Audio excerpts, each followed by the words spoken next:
So this is a blessed moment with my friend Erena Rose, and we're talking about where the waters meet. So Mhm. yeah, because Irina, tell everybody what you do with the UN. I am a part of Harmony with Nature, and I work for the mandate of Rights of Mother Earth. So at the moment, I'm working on water because at the same time, I am a river, officially being able to call myself that because my river is a person. So instead of saying that I'm the daughter of, I say that I am my river, as the personalhood of my river is a part of me. So this is my journey with this understanding it is my ancestral part of myself, and it is my um my great grandmother who said, I am the river is me. Ko tawa, te awa ko. So I am a river. So I heard a man named Arkolos Nakai, who was a wonderful Native American, Hopi, I'm pretty sure, who all he wanted to do was play for the Philadelphia Harmonic Orchestra. So he became this amazing jazz, no, classical saxophonist. And he went back to the res for a funeral. And when he was there, he had an epiphany that he needed to embrace his culture and became a phenomenal new age musician playing the flute. Mm. And he said that when cultures that were indigenous to the land talked about where they were from, they said, I'm from this river. This is the river I'm from. Naming, and I'm from where the rivers meet, where the Illinois River meets the Mississippi. My dad was born on the Illinois, and my mom was born on the Mississippi. And where those rivers meet, I was just at. So, where those rivers meet is right here, where the Mississippi River turns north. Mhm. And here I am right now on the Illinois River that comes down, and the Mississippi begins in some portal here in Minnesota. And the reason that this place in America has the oldest that we know of 13 cultural horizons. A horizon can last a millennia, a horizon could last shorter periods of time. And the horizons are based on human occupation and technology. So, where those rivers meet are all these bodies of water. And what was found there through the years, the Coster site, was the archaeologist found, Stuart Strever, who is actually a native son of the town I live near, Peru. He was an archaeologist at the university, Northwestern University. And Mhm. so, where those rivers meet, here is Hardin, and right across the river was the Coster site. And as a Mhm. teenager, my dad took me there. And in what they found as far as pottery and things like that, there were items from all over the world. That is proof that the tribes were connecting with each other way before, the 1600s, when the trade routes were going with commerce.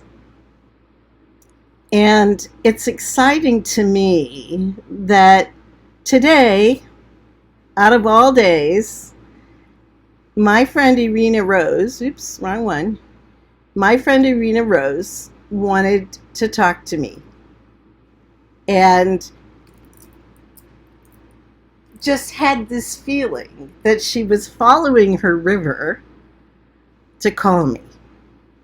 When Absolutely. when we met, Irina, we were both speakers at Healers for Peace, the Second World Yeah. Congress of Healers for Peace.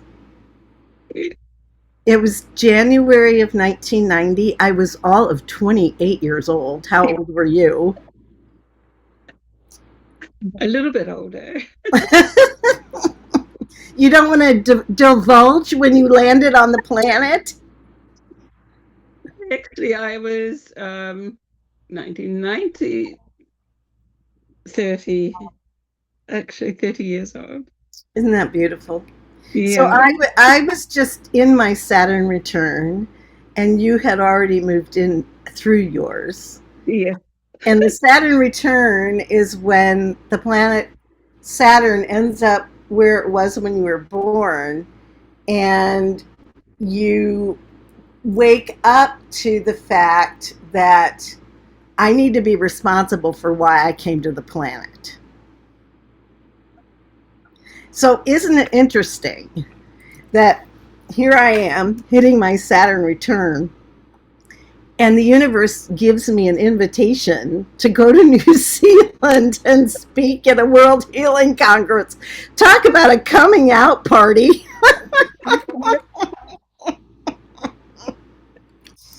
So, I feel like Oh my what goodness. what's happening right now for me, Arena, is an integration of my PTSD from my brain Okay. surgery. Hmm. There's my friend Pat Nissan. I just love my friend Pat Nissan. Pat Nissan said to me in 2015 that I needed to return to the scene of the crime Yeah. because in 2010 I started a chapter of my life called Living Rent Free, which, Okay. which basically meant I was homeless. But because I am the testimony, in many ways, the poster child for, God, the universe, yeah, whatever you call it, Tumkashala, it doesn't matter. What's the Maori word for it? It's called Eeyore. Eeyore Eo- matua kore. Eeyore. Or Atua. Atua. I know, but Eeyores is the cartoon character in Winnie the Pooh. Oh my goodness. Not, no, not that I Eeyore. I know, but isn't that hilarious? That Isn't out of that all the incredible? names that he could have picked, he picked for this little wise mule the word that also means divine, Creator. Yeah. the creator. So And isn't it? Yeah, you it know, is. so I feel like with some of the polarities that are happening right now in my life. One of the things I always said, even then, was as the age of peace would come to the planet, good would get better and bad would get worse. Work. And from my little humble perspective, bad really has gotten worse. But what I feel my like voice needs to be used is to show that good is getting better. 100%. I feel so. I really believe that. Absolutely. And I know that in my river. I know that in like every ounce of my sentient being that good is getting better.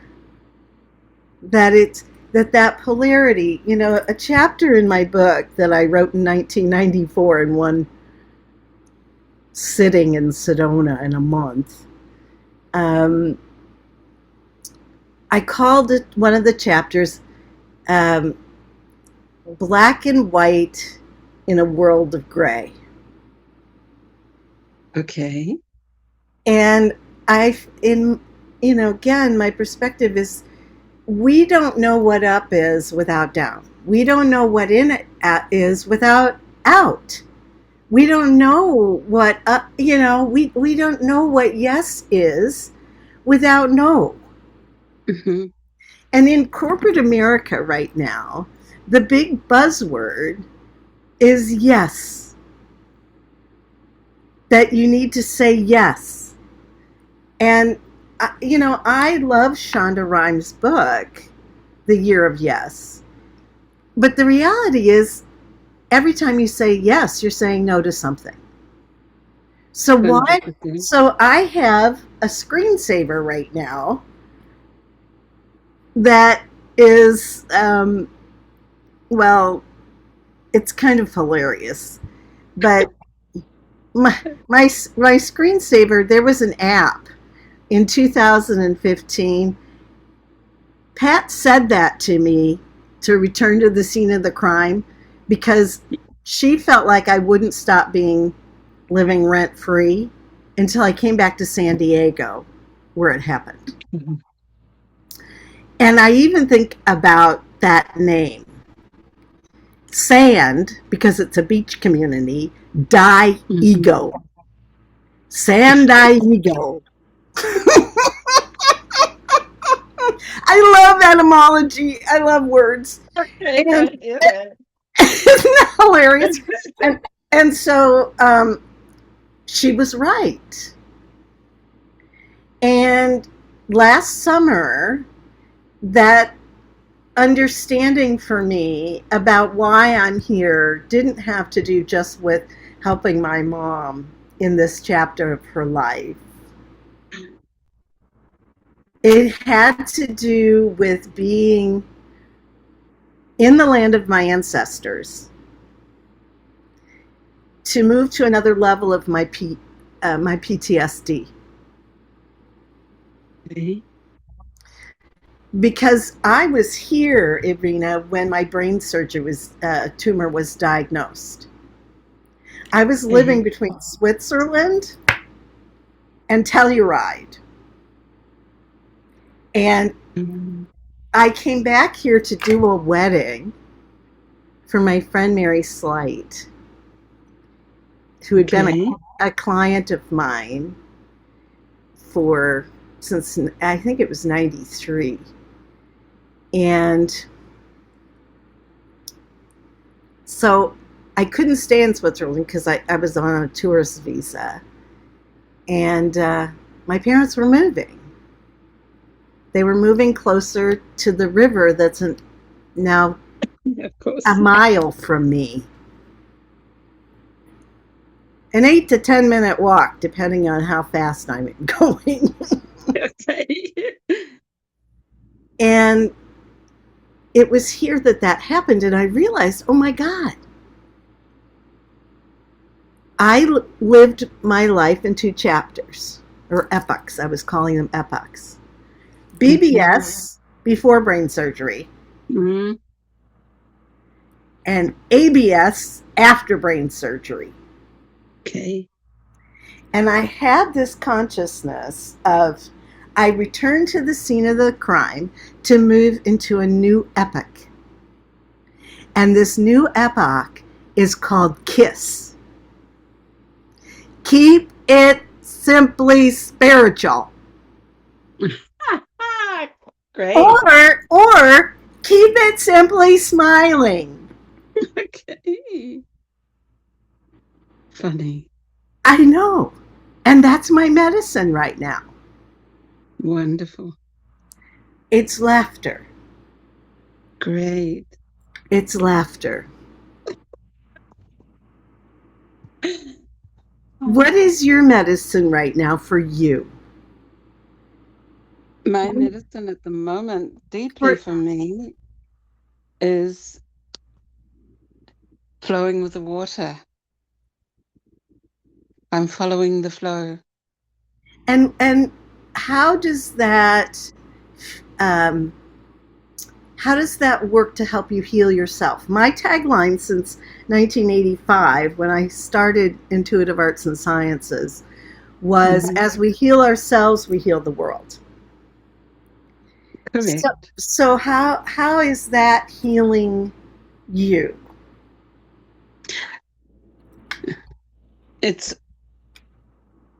overwhelming my heart in different ways, moving the waters within my own body in such a way that I begin to very touch and feel the waters of Water Mother Earth. I am with this understanding of myself at the moment. She is Water Mother Earth or Mother Earth waters. So, So I'm so what would you say though is your, I call them spiritual growth opportunities.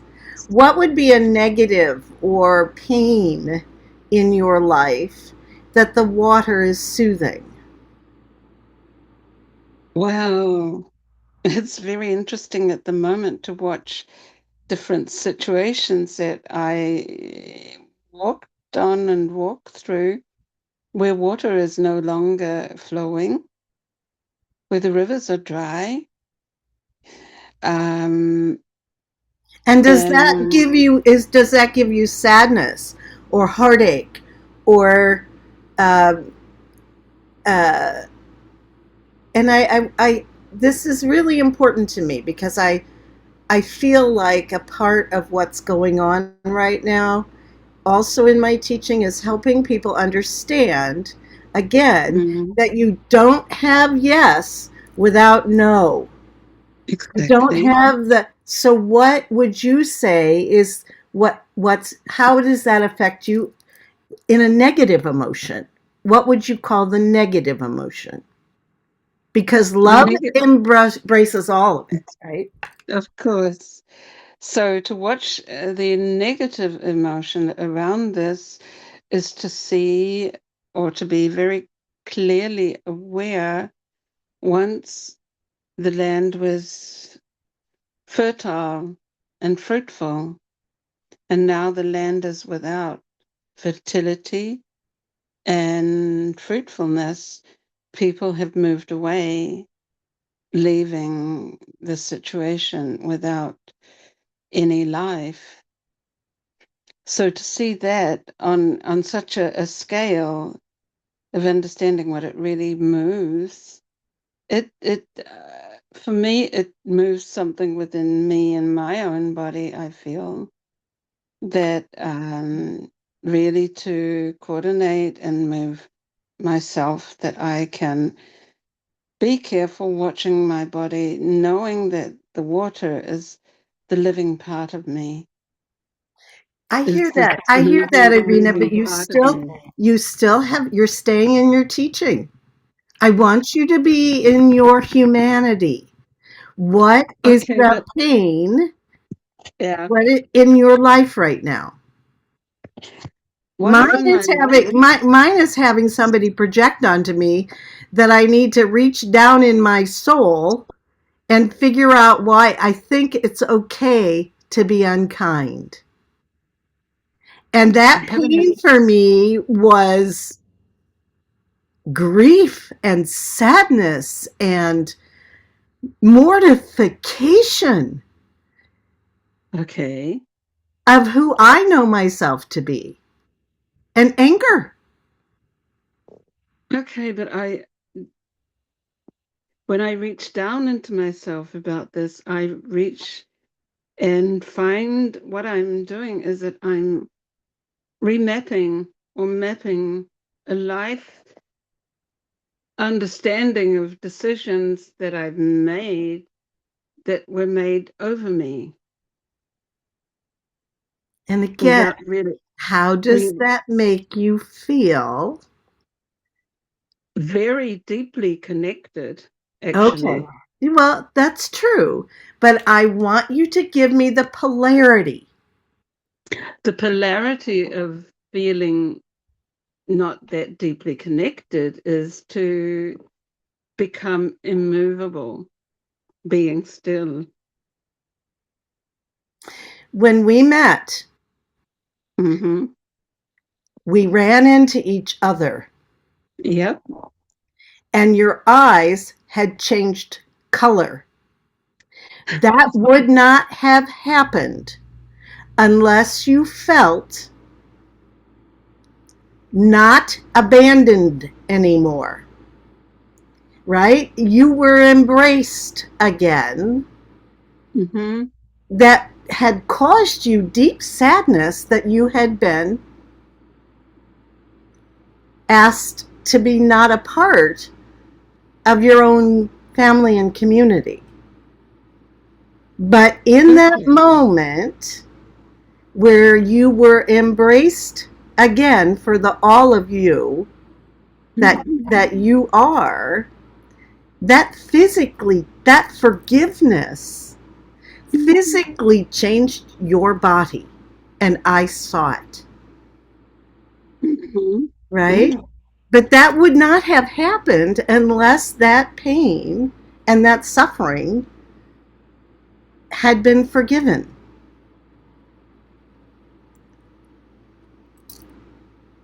Okay. You can disagree with me, but Yeah. you can disagree with me, but don't you think so much of the advocacy for water, for the environment, for the air, Hmm. for all the environmental advocacy that's going on is because we're seeing the suffering of Mother Earth. We're seeing the pain of Mother Earth, and there's this constant voice of saying, no, we can't continue to operate as a culture that we're separate from all.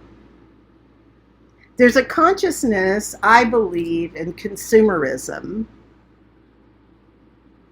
as a value system, as a religion, that Okay. says human beings are the best animal that's ever been on the planet, which is arrogance, which is a sin, right? Absolutely. But the reality is that consciousness is wrong. The Okay. Mother Earth only knows recycling. 100%. Yes. That's all she knows. This idea that hierarchy is real is Hmm. a lie. And why do so many people invest in the lie? We don't invest in something unless we think there's a reward. There's got to be a benefit, right? I wouldn't give my time, attention, money, effort to something unless there's something that's going to benefit me. So, what do you think Okay. the reward is for people to pollute, to throw their trash out the car window, to not recycle their plastic? The reward. Somewhere I in their mind, there's a reward for being not responsible. okay. And that I don't really quite understand, really. You don't because that's not, understand the question, or you don't no, understand? I don't understand this idea of that, or rewarding or giving yourself a reward to know that you can just do that. Well, I let me put it this way. Um, from again my perspective, Okay. I feel like when somebody throws a beer can on my mother's yard, which I have to pick up and put in the recycling bin, Mm-hmm. I feel like they do that because they can, and the reward is they don't have to be responsible for it. That they're abdicating responsibility, Okay. and there's a But freedom in that. It's like, okay. you know, I can do anything I want. And, that's true because the universe, Eeyore, gives us free will, right? I agree with that completely. Yeah. We get choice. 100%. Yes.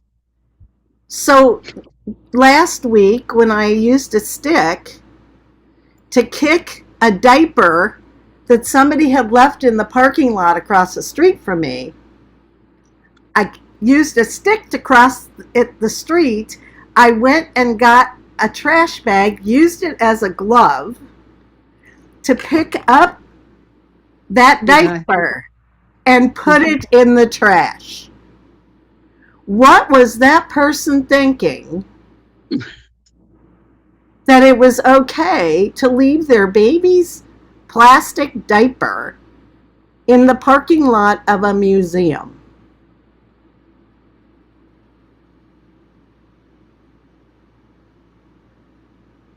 Wow.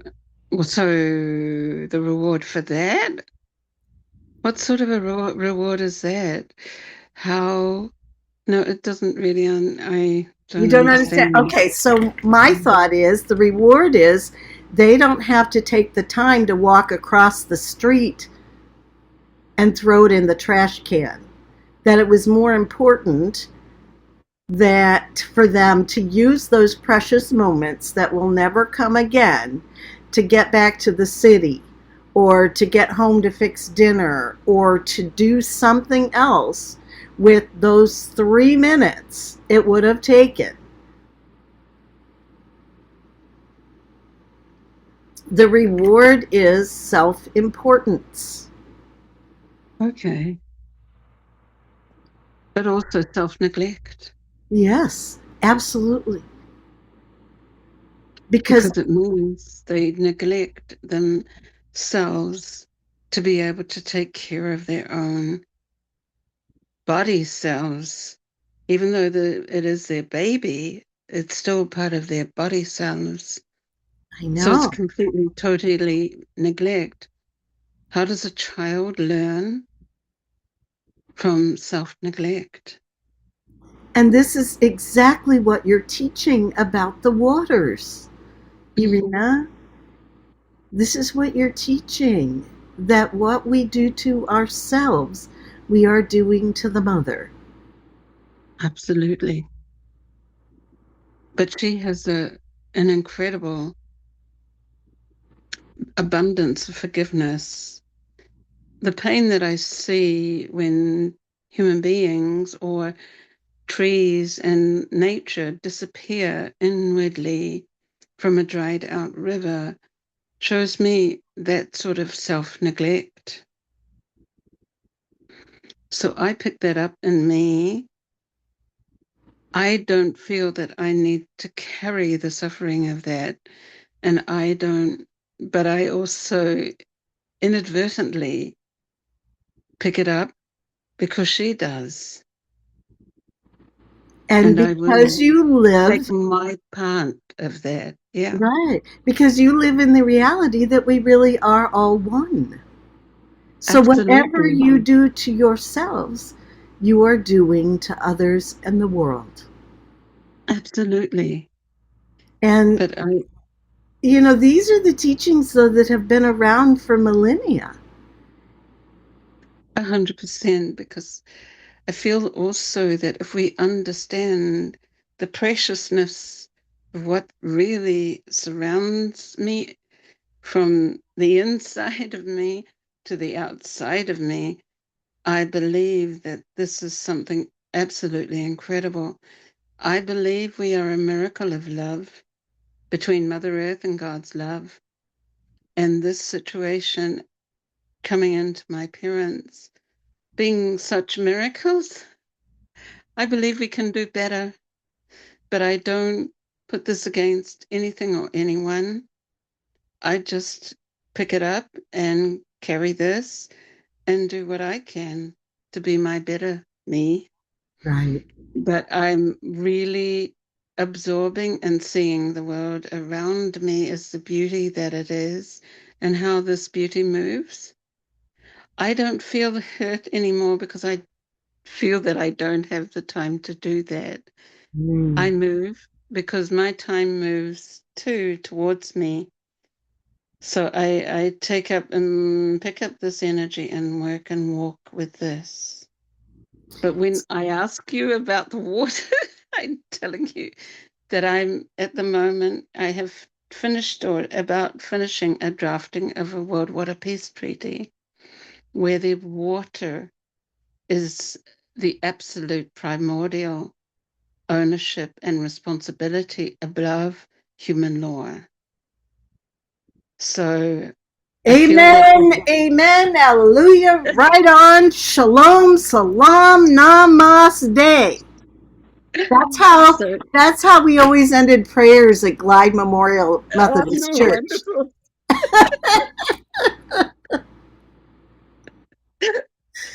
You know, we're 70% water. Goodness. Yes, absolutely. And to really understand this within ourselves, because I say, I am a river. Ko te awa te awa ko. I am the river is me. But then I say further, I am the water and environment of 9 billion people. The water and environment of 9 billion people are me. No matter what the condition, no matter how it is, I will take this and say this for me. You But know, yeah, I get that. And what's so interesting to me though is we were a part of shifting consciousness in the 80s. yes, We were the forerunners of consciousness. And now there are words like I heard astrology in an insurance commercial. ah, Yeah, I know. It cracks me up. And, you know, it Shirley MacLaine said on Oprah like decades ago, if we understood that past lives were real, we would quit killing each other. yeah, because we You have to know, redo it. again, I know it's like the universe only knows recycling. It only knows that. You know, and Absolutely. so what will happen then with this treaty? What explain to us what the treaty can do for us and the world and the water. Okay, one of the things at the moment is to understand the war.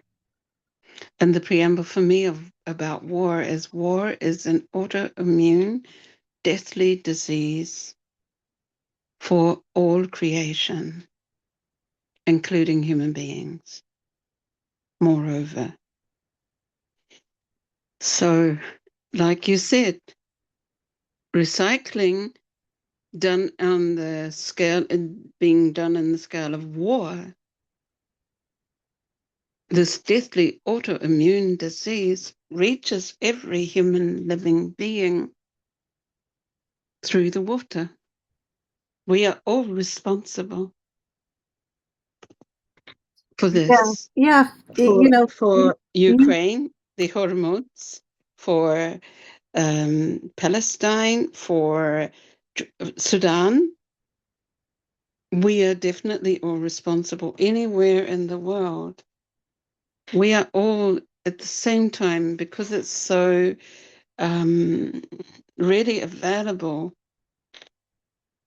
at an attention level that will find us through whatever medium or media, we are automatically responsible. So It's in the somebody water. said to me years ago, and I really wish I could quote them, that human beings wouldn't stop war until we had a common enemy. And their thought at that time, of course, would be that it would be aliens coming from without. But the common enemy actually came from within, and it was COVID. And in the beginning, that enemy united scientists around the world. They were freely sharing information with each other. And then the governments put the kibosh on that because they wanted to be able to privatize it. It wasn't just the governments, it was corporations, the pharmaceutical Absolutely. companies wanted to privatize it. What people don't, again, I have a bachelor's degree in anthropology. What people don't understand is that we're still living in a feudal society. Absolutely. We're the serfs, and we have schools set up to be the little workers for the kingdom. Mm-hmm. There's a reason that there's a no more kings movement in the United States right now. It's Mm-hmm. not random that that's the vernacular. Okay. You That's know, true. you know about the No More Kings movement Yes, I do. I because do. we're one world. Absolutely. The World Wide Web, technology allowed consciousness. Mm. Technology manifested that amorphic field that as Yes. metaphysicians we knew about. But then the actual, this is why my business is called Intuitive Arts and Mm-hmm. Sciences. It basically translates as the art and science of knowing. Okay. And technology caught up to what could allow us to move into that unified field I by agree. by the internet, Mm-hmm. which is allowing us right now to be in the same moment with you. You're in Copenhagen right now, right? I'm in Sweden. Or Sweden, I'm sorry. Why Yeah. did I always get, why did, Benta was in Denmark. Yeah. Where is Benta now? Do we know? No, I really don't know where he went, actually. Do Well, you? No. Benta is a woman. She had touched the earth. She was the Danish crystal Crystal Lady, yeah. lady that followed a man to New Zealand. And Benta, yes. yeah, and that's how I got to New Zealand. She gave my name to the committee. Okay.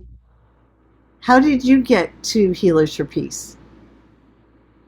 I got from a New Zealand person that invited me. Her name was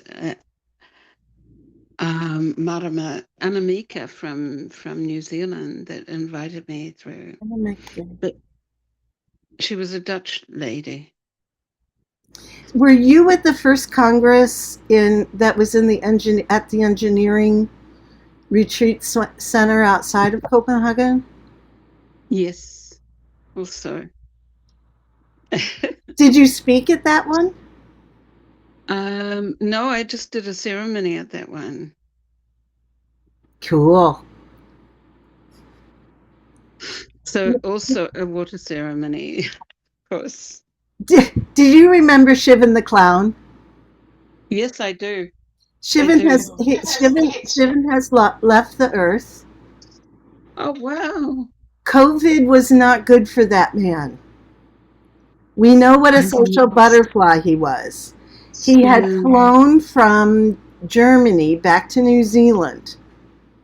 And at that point, it was when the terror went through the world, and the New Zealand government made him stay in a hotel room for Yeah, three I weeks. remember. For 3 weeks, and That was human. he lost his mind, and Oh, dementia got escalated, and it was so hard to watch this beautiful man. But because of technology, we would FaceTime wow. from he was his daughter in New Zealand couldn't care for him, so he was sent back to Berlin, where he would be closer to his sister, who was a doctor in Hamburg. And I had actually done Shivan's second wedding. I was the officiant. Yeah. Oh my goodness. He had flown he had flown me from San Diego to Italy, and I took my Mm. mother, and his sister was from Hamburg, Germany, and my mom is from Hamburg, Illinois, on the Oh wow. Mississippi, and they became like the Hamburg sisters.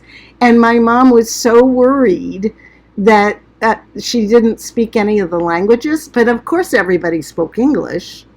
Yeah. And we were at Lago Maggiore. In, Okay. Wow. I know.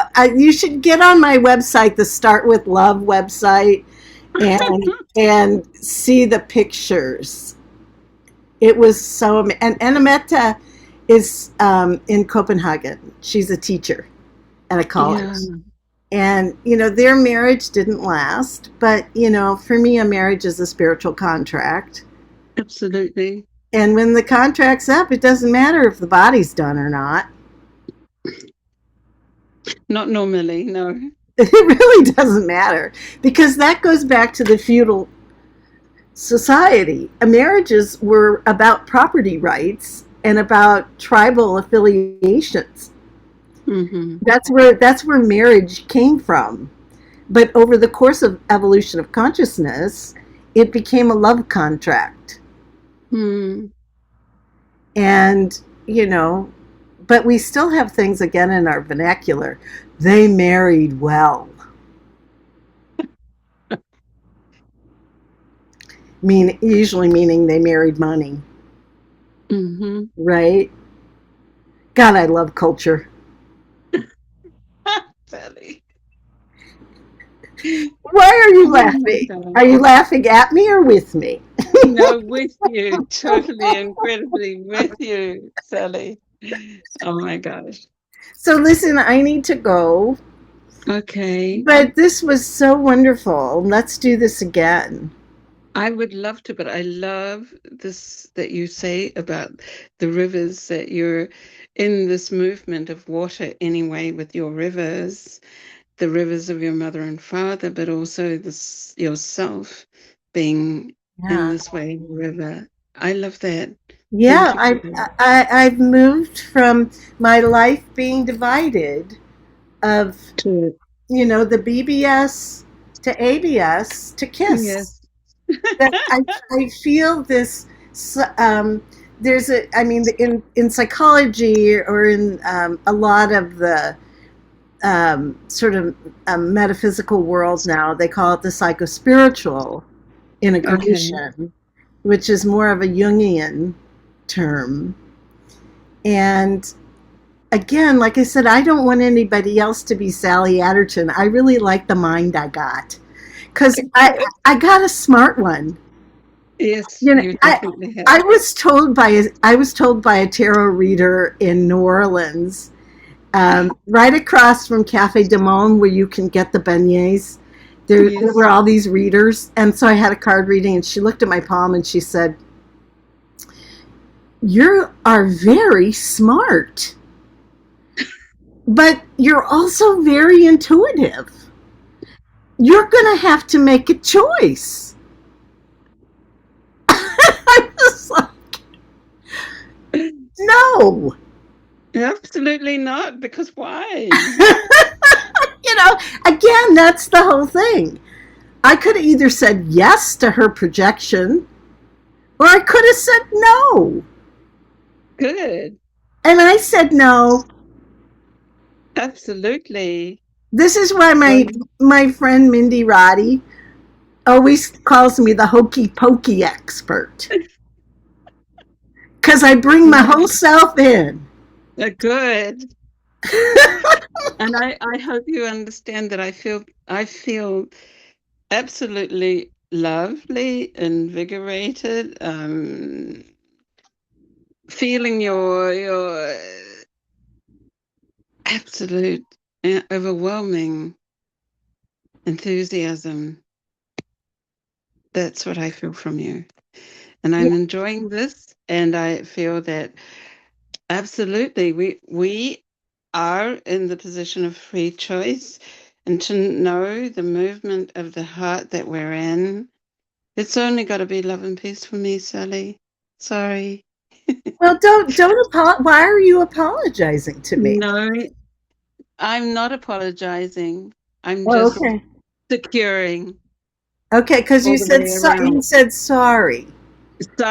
Sorry for me moves everything around in a good way of moving. Hmm. I don't need to step on anything or anyone. I just am the way that I am. Well, sorry is also from the same root of the word sorrow. Sorrow. So Absolutely. I'm gonna do some investigation on the origins of that word. I think it's really good because to do that is to move away from that. It's not to bring that in, it's actually to move and give movement to be able to move away from that. It's interesting to me though that the species that we are, the bodies that we're in, my mother Yeah, has always said whenever we cry, and we cried as kids or whatever, my mom always said that tears are the best medicine. And so, absolutely. and so I find it interesting that a part of my brain surgery was that my right eye doesn't Hmm. doesn't tear, and that I am seeing now, because this is God in my life, one of the top doctors in the world to work with Mm. dry eyes. Okay. And he has part of his medicine for people is to make a serum from my blood Wow. that I use as an eye drop. Everybody needs to know Dr. Jane. Sandeep Jain is one of the kindest, most loving people I have ever met. I mean, Wow. I've met a lot of people, but I mean, he's just, I just love this man. And people fly in from all over the country to Chicago to see him. That's incredible, and thank you for that gift. Nice. Yeah. So listen, much love. My sister, my friend. Yeah. And my darling, I just want to give you this. It is my bubble loving water And I'll give that you I mine. This that is I make every day. my starry night. Okay. So bubbly love, Sally, and funny fun. Mwah. Love you. Love you. Bye, my sweetheart. I Thank love you you. too. Bye. Bye. Wow. It won't stop. The, No, I know. I just okay. Zoom doesn't want us to quit.